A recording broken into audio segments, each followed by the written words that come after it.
কলকাতার সাথে 1 রানের বেদনা নিয়ে মাঠ ছাড়ল বেঙ্গালুর।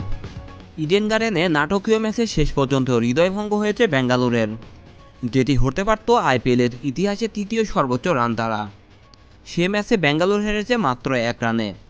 শেষ ওভারে খলনায়ক হতে হতেও নায়ক বনে গেছে স্টার, আর হঠাৎ নায়ক হতে গিয়েও কন হতে পারেননি এ ম্যাচের নায়ক। কলকাতা নাইট রাইডার্সের দেওয়া 223 রানের লক্ষ্যে ব্যাট করতে নেমে রয়্যাল চ্যালেঞ্জার্স ব্যাঙ্গালোরের শেষ ওভারে দরকার ছিল 21 রান। মিচেল স্টার্কের প্রথম 4 বলে কর্ণ শর্মা মারেন 3টি ছক্কা, সেই কর্ণ যাকে আগের ওভারে স্ট্রাইকে দেননি দীনেশ কার্তিক।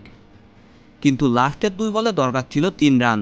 এমন সময় লো ফুল টসে টেনে মারতে গিয়ে স্টার্কের দারুণ ক্যাচে পরিণত হয়ে থামতে হয় কর্ণকে। শেষ বলে লাকি ফার্গুসন ডাবল নিতে পারলে টাই হতো ম্যাচটা। থ্রোটা সুবিধার না হলেও ফার্গুসনকে রান আউট করেন ফিল সল্ট।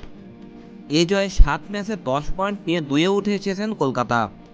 অন্যদিকে পয়েন্ট তালিকার তলানিতে থাকা বেঙ্গালুরের আরও একটি জয়ের অপেক্ষা দীর্ঘই হয়েছে।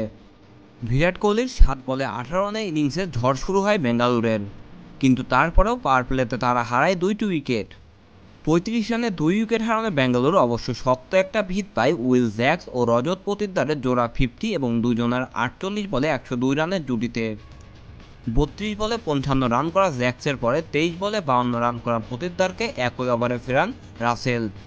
ব্যাটিংয়ে তেমন কোনো সুবিধার দিন না কাটলেও বোলিংয়ে ঠিকই প্রভাব রাখেছেন এই ক্যারিবীয় অলরাউন্ডার।